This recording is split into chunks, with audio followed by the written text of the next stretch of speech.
Boa noite a todos, muita paz, é uma alegria que retorna a casa, embora já esteja distante da casa há 2 anos, conforme diz o Chibili, distante apenas no sentido físico.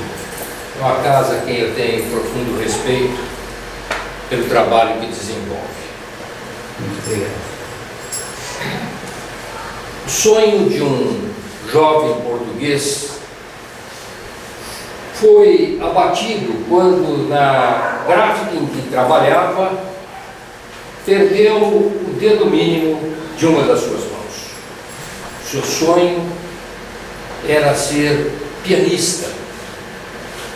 Este jovem mais tarde migra para o Brasil e, como todo estrangeiro, trabalha arduamente, conquista o seu espaço na sociedade e constrói uma família, casando-se com uma jovem interiorana.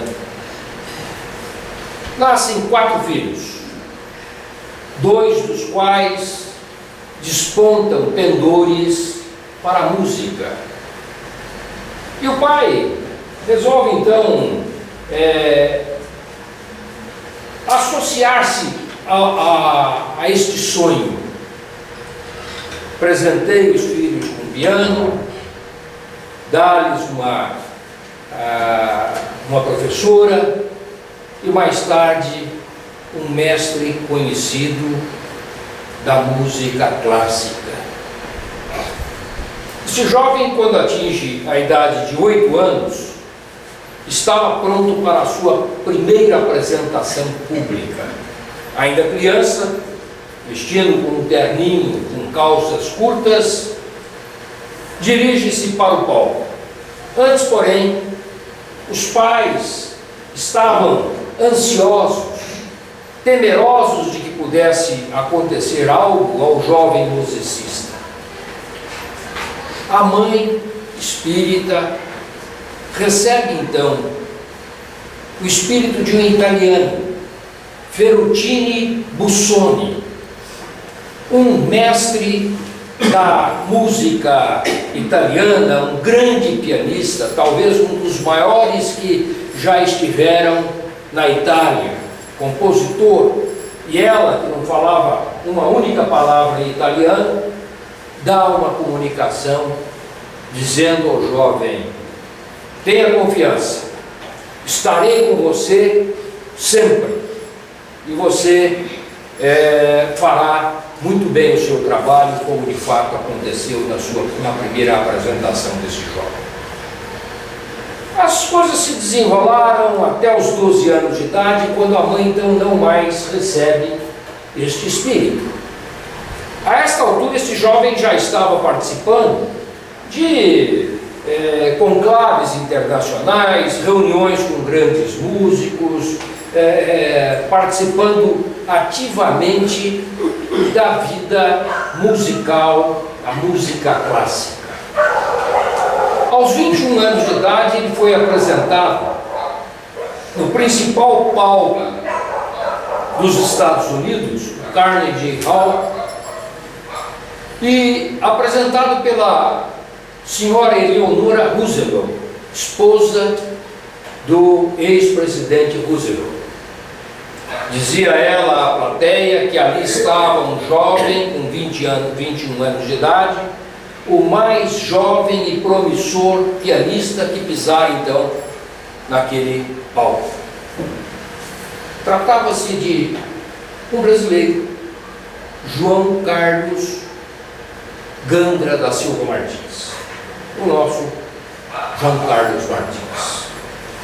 João Carlos então continua a se aperfeiçoar, torna-se um grande especialista, um compositor alemão, Johann Sebastian Bach.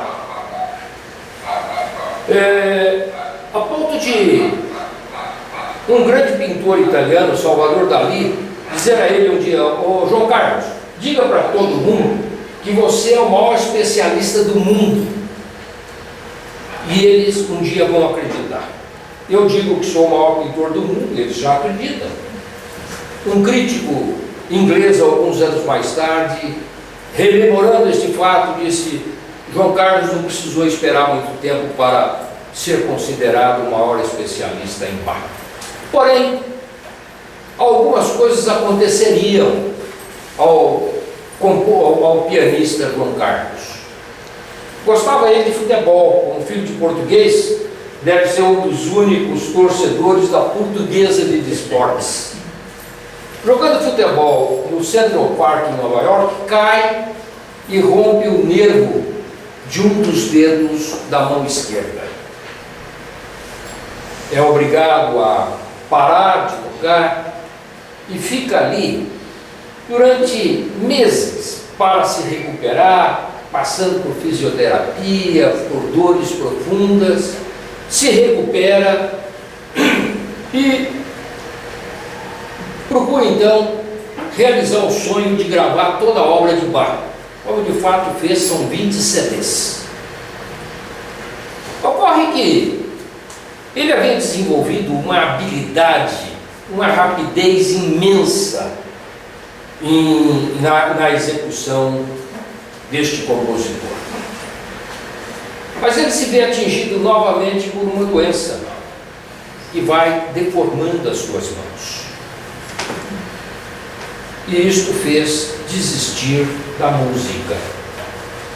Vendeu seus pianos, voltou ao Brasil e um dia, entrando no elevador, encontra-se com o Éder Joffre, um ex-boxeador brasileiro que fora campeão, tinha na época 37 anos de idade, e ele diz então ao Éder: Éder, você precisa voltar a lutar, eu vou ser seu treinador. E o Éder disse: não, eu já estou velho, 37 anos.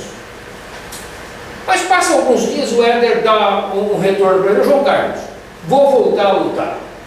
E ele torna-se uma das pessoas que auxiliam o Éder Joffre a recuperar o título de campeão mundial, agora de peso pena, peso galo, se não me engano, a categoria. Este fato fez com que ele, João Carlos, meditasse sobre a sua vida. Ele voltou a lutar, se dedicou, se esforçou, por que eu não posso voltar ao piano? E começa então uma longa e dolorosa caminhada para retornar com os movimentos das mãos, até que readquire a condição de tocar 24 notas por segundo. Eu sou leigo em música, mas fico imaginando o que é um segundo. 1, 2, 3, 24 notas no espaço de 1, 2, com os 10 dedos da mão. Volta a fazer sucesso aos palcos do mundo todo, mas um dia na Bulgária, ao sair de um espetáculo tarde da noite, o último a deixar o teatro, é atacado por um grupo de ciganos, um dos quais bate-lhe com uma barra de ferro na cabeça. Ele fica desmaiado, entra em coma e é transferido para um hospital dos Estados Unidos. Isto o retira de cena por algum tempo. Mas a vida tem seus caminhos, suas escolhas, as oportunidades. E o João Carlos Martins nos conta que um dia ele sonhou com um grande maestro brasileiro que o convidava para tocar piano. E foram tocar piano em sonho. E o maestro disse para ele: João Carlos, vem comigo, aprende a reger, vamos reger. E no dia seguinte ele desperta e diz: vou aprender regência. E o fez. Tornou-se então maestro e em 2002 foi para a Inglaterra regendo uma orquestra de câmara maravilhosa. A vida do João Carlos Martins tornou-se um documentário franco-alemão muito conhecido no mundo. Só não é conhecido por nós brasileiros. Mas o João Carlos Martins tem um detalhe: ele nunca se lastimou, ele nunca desistiu, ele nunca parou para chorar as glórias perdidas. Ele foi sempre um homem de confiança, um homem de fé, um homem que buscou e lutou pelos seus objetivos. Ele não consegue segurar a batuta para reger uma orquestra, porque as mãos não me permitem.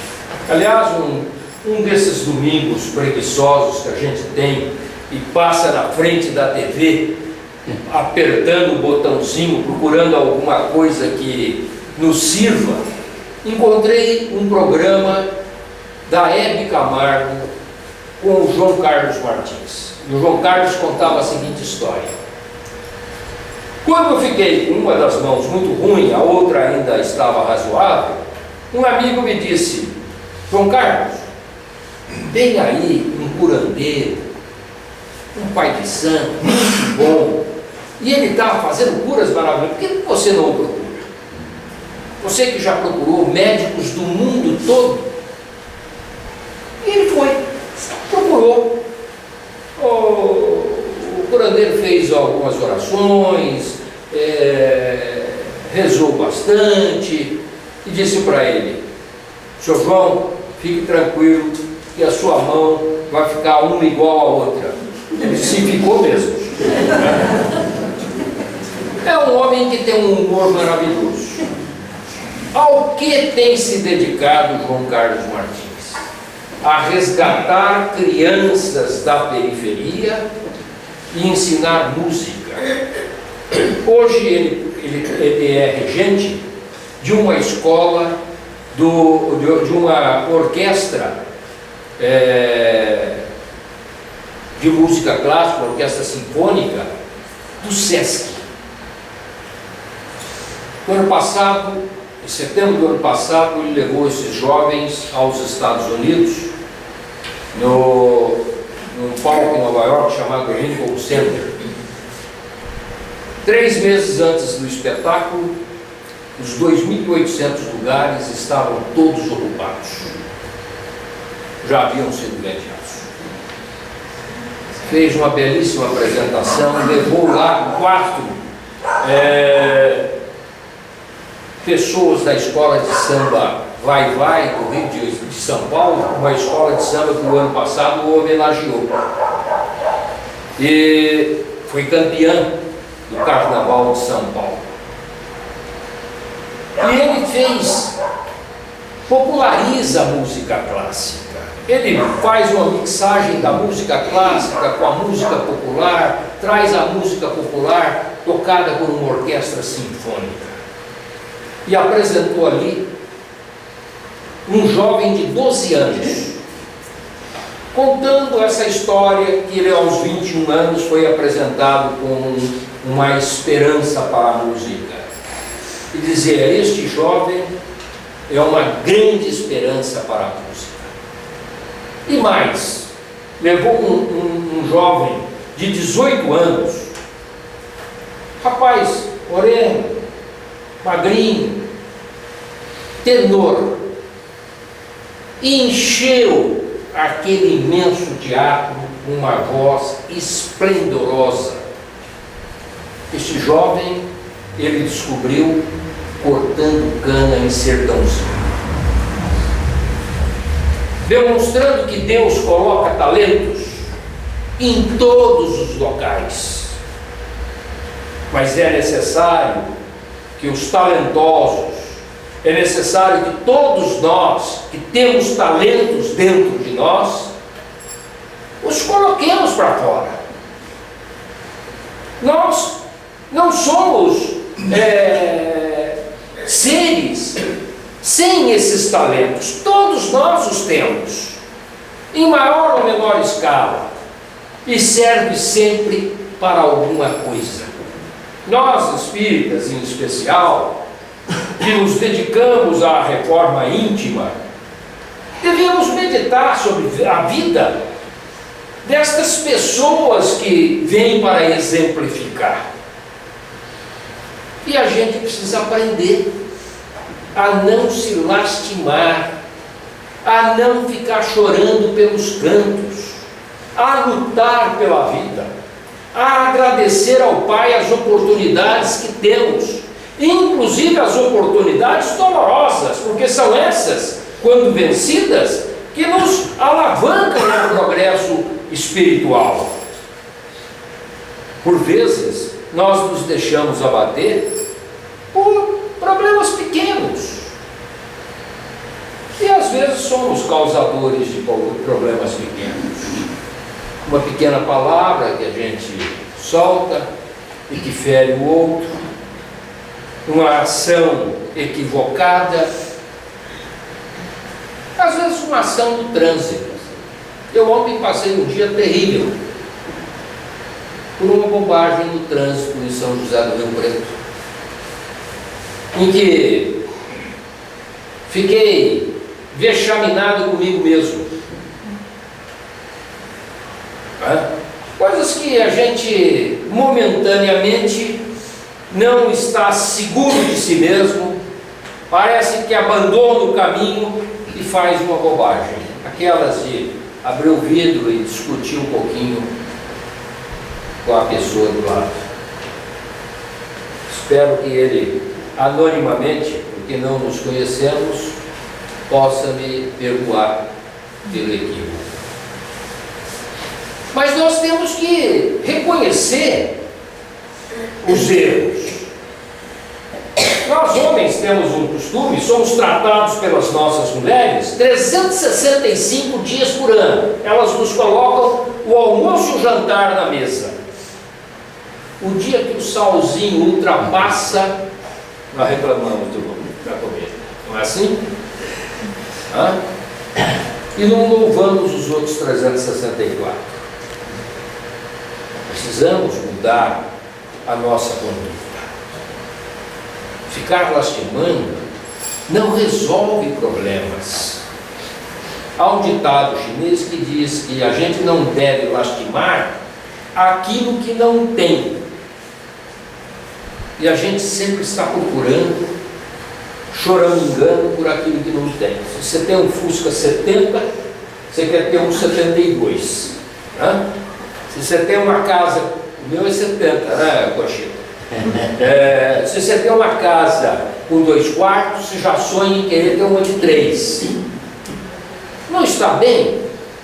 Isso não significa que a gente não possa buscar o progresso material. A gente deve buscar, porque ele está aí para nos auxiliar. A tecnologia está aí para que a gente possa se comunicar melhor, ter mais conhecimentos. Como agora o nosso irmão me informa que esta casa distribui palestras para 40 países do mundo. Mas nós não podemos ficar escravos dos bens materiais. Estamos discutindo hoje, a partir do dia de hoje, 13 de junho de 2012, a Rio+20, uma reunião no Rio de Janeiro, com cerca de 190 países, para discutir o futuro do mundo, para distribuir água de qualidade para 1.300.000 pessoas que sofrem pela falta de água. 1.300.000.000 de pessoas que sofrem com falta de água no mundo. Para duplicar a produção de alimento, para distribuir melhor a renda, para ter um ar atmosférico e um clima mais ameno.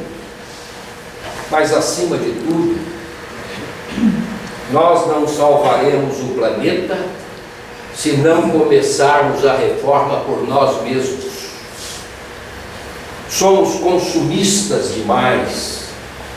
Se temos um telefone celular, sonhamos em trocá-lo amanhã por outro. E os nossos jovens estão nesses caminhos. Por que não usaram a camisa até que ela se acabe? Por que eu tenho que trocá-la? Porque a listra azul mudou na moda deste ano para vermelho? E nós fazemos muito disso. E pegamos ainda esta roupa, guardamos no nosso guarda-roupa, deixa aí que um dia eu vou usar. Certamente, pode ser que alguns de vocês aconteçam isso. Mas na minha casa, com filhos, acaba acontecendo. Tem roupa que está há 5, 6 anos lá e tem gente precisando. Isso nos diz um pouco do nosso egoísmo. E a gente continua a se lastimar porque não tem. Vou lhes contar um caso que acompanhei o ano passado, numa família, um jovem casal de médicos, a mulher grávida. Imaginem a alegria de um casal com uma gravidez, à espera de um ser que virá para fazer crescer a família, unir, ter a esperança que todos nós temos com os filhos. E antes dos 3 meses, revela-se que era um feto anencéfalo, isto é, uma má formação cérebro-craniana. Os colegas médicos já recomendaram o aborto. Os amigos e parentes da área jurídica já se prontificaram para ingressar com um pedido de liminar para a realização do ato. Imaginemos a gente o drama que passou essa família, a dor, o sentimento de ter uma gravidez que não vingaria ao final, mas que para evitar aquele fim deveria ter um aborto. Este casal, um casal de espíritas, de médicos espíritas, resistiu. Acompanhei a dor, mas não ouvi lástimas. Ouvi muita oração, muito pedido de passe, e a criança de fato nasceu, viveu poucos minutos e desencarnou. O leigo costuma perguntar, mas por que isso acontece? Onde está Deus? Por que este sofrimento? Por que existem crianças que nascem e morrem? E se não compreender o processo de reencarnação, não há como compreender a bondade e a justiça divina. Ensina-nos a doutrina espírita que nós somos formados de espírito, perispírito e corpo material. O perispírito é a união do espírito com o corpo material. O perispírito é uma matéria muito sublimada e funciona como o computador, uma memória da nossa última reencarnação. Por isso não temos muitas lembranças de reencarnações passadas, mas às vezes temos lances em que reconhecemos algo diferente, como ver uma pessoa e falar, parece que eu já conheço essa pessoa, como ver a outra e sentir uma afeição muito grande, mas com um outro uma repulsão. E a doutrina explica estas questões todas de antipatia e simpatia. Mas espíritos existem que reencarnam, provocam um erro grave, fica na memória perispiritual, renasce com o propósito de recuperar, mas continua errando, desencarna, e isto torna-se reincidência. A espiritualidade, então, planeja deletar esta memória perispiritual. Porque se a memória da última reencarnação, é necessário que este ser reencarne, desencarne brevemente para deletar, limpar a memória perispiritual e se preparar para o reencarne futuro. Este casal teve uma participação imensa na recuperação deste espírito, que não sabemos quem é, não sabemos das ligações, provavelmente existem ligações anteriores. Todos nós temos ligações com os nossos familiares. E sem lástimas. Sócrates, o grande filósofo, dizia que nós somos escravos dos nossos hábitos. Se a gente chora muito, a gente fica com cara de chorão. Todo mundo aqui conhece pessoas que, quando você pergunta como vai, ela resolve contar como vai. Já fui no médico, A, no B, no C, né? Tenho mal olhado, meu vizinho me olha mal, meus filhos não gostam de mim, meu marido então, minha mulher, e é só lamentos, meu chefe, meu emprego, meu salário é muito ruim, eu estou com dor de lombar, o vento virado, nó nas tripas, e começa a desfiar um rosário de dores. E se no dia seguinte reencontramos a pessoa, é a mesma ladainha. Essas pessoas têm um fenótipo, né, da lástima.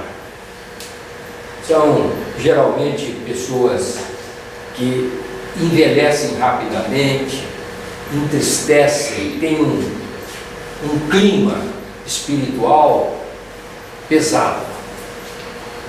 Vamos evitá-los? Não, mas nós podemos ajudar. Ajudar com preces, não perguntar como vai, né? Dizer da vida, né? Coisas boas. Se perguntar, vai repetir. Nós podemos agir assim. Há um ditado árabe que diz o seguinte: se teus problemas não têm solução, por que reclamas? Se os teus problemas têm soluções, por que reclamas? Então a reclamação não vai a lugar nenhum. A gente precisa se perguntar se a nossa reclamação vai nos ajudar. Né? Se a nossa reclamação vai ajudar o próximo. Se isto não acontecer, é necessário que a gente pare. Imagine se o João Carlos Martins parasse de tocar piano quando machucou o dedo no jogo de futebol. Não era o mundo que teria perdido um grande pianista. Seriam centenas de crianças da periferia brava de São Paulo que estariam ao léu. E o sonho deste homem, nos diz ele, era ter uma escola de música em cada cidade brasileira. Ele repete: a música me salvou. Mas ele nunca abandonou o seu sonho. Ele nunca parou para chorar no colo da mamãe. Ele foi à luta, sofreu. Agora mesmo, acabou de passar por uma cirurgia neurológica para melhorar os movimentos e diminuir a dor. Tive a oportunidade de vê-lo através da TV há poucos dias.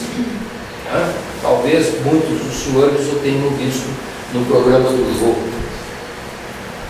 Então são exemplos, né, que a gente está à vista para que a gente se motive. Aqui algumas pessoas devem ter conhecido ou ouvido falar de um grande orador espírita. Se a gente estivesse fora do centro, iria ouvir uma voz doce, potente, mais penetrante, uma voz que trazia uma palavra de consolo, de amor, e a gente imaginaria ali um homem jovem, bonito, forte. Viajou o Brasil todo fazendo palestras espíritas. Viajava numa Kombi e não viajava no banco da frente. Viajava numa cama de campanha deitado atrás. Trata-se de Jerônimo Mendonça, conhecido como o herói deitado. Um tetraplégico, de jovem, perdeu os movimentos do pescoço para baixo, mas não perdeu a esperança, não perdeu o amor, não perdeu a fraternidade. Consolava, orientava, esclarecia, ensinava. E nós? Como é que nós nos comportamos no nosso dia a dia? Não vamos... a pergunta é para ficar calada, a resposta, né? Nem eu mesmo vou poder declinar de uma resposta. Mas vamos começar a repensar. Vamos verificar em família como nós estamos agindo. Se nós estamos ouvindo bem os nossos filhos. Reclamamos muito do mundo hoje, perigoso, né? Lastimamos, nós temos um problema sério, que nós nunca assumimos a nossa culpa. Nós sempre colocamos a culpa em alguém. Se o meu filho não vai bem, é culpa da companhia do filho da vizinha. É o filho da vizinha que não é bom. Mas nós trazemos os nossos filhos ao centro espírita, à casa espírita, à igreja católica, né? Para rezar, orar. Não é para se tornar um beato, um repetidor do evangelho. Não. É para aprender um pouco a aplicá-lo, a colocar em prática as informações que o Cristo nos deixou. Então a gente precisa meditar, e eu gostaria de lembrar uma pequena historinha de um rei jovem, muito bonito, um exímio atirador, caçador, que tinha um súdito que era um homem de fé. E o rei vivia se lastimando, apesar de ter tudo que tinha, não era feliz. E o súdito dizia-lhe: Senhor, tenha paciência, Deus é Pai, não vai abandonar.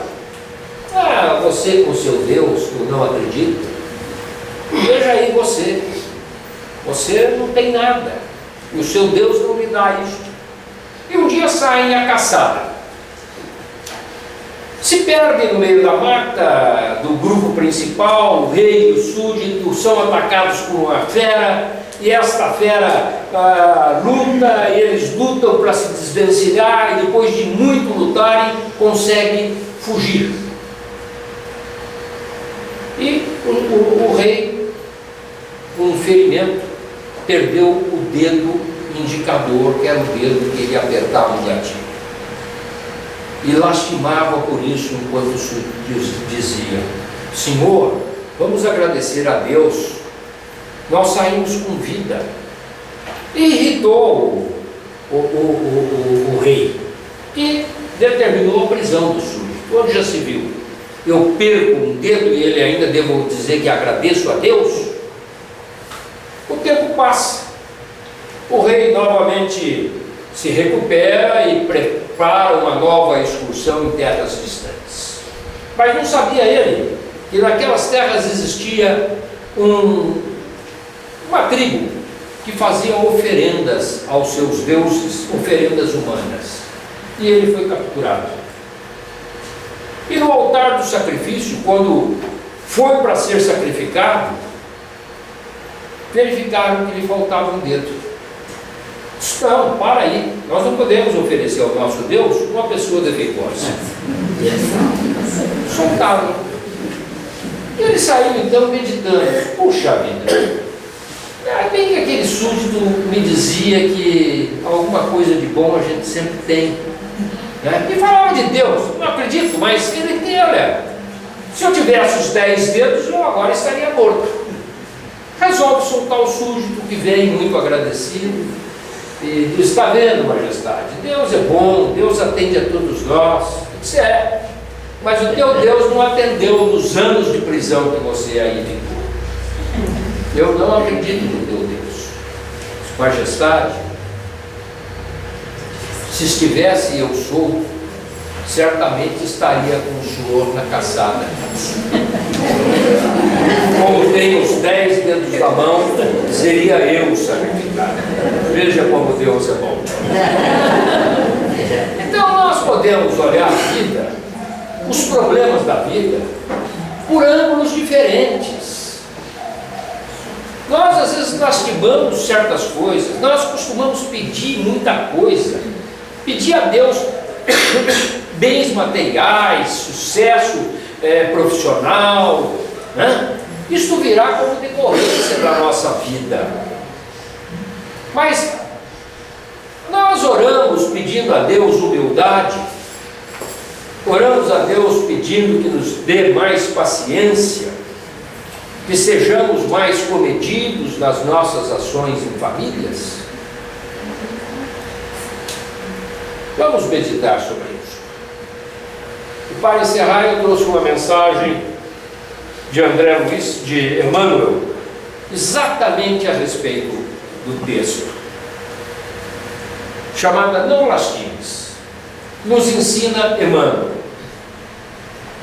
não lamente na vida aquilo que perdestes. O desgosto sofrido abriu-te estrada nova. Segue através da senda que a prova te mostrou. Renova o pensamento. Larga-te do passado. Trabalha e busca a frente. Não chores nem recues. E entenderás que Deus dá-nos sempre o melhor. Muita paz a todos.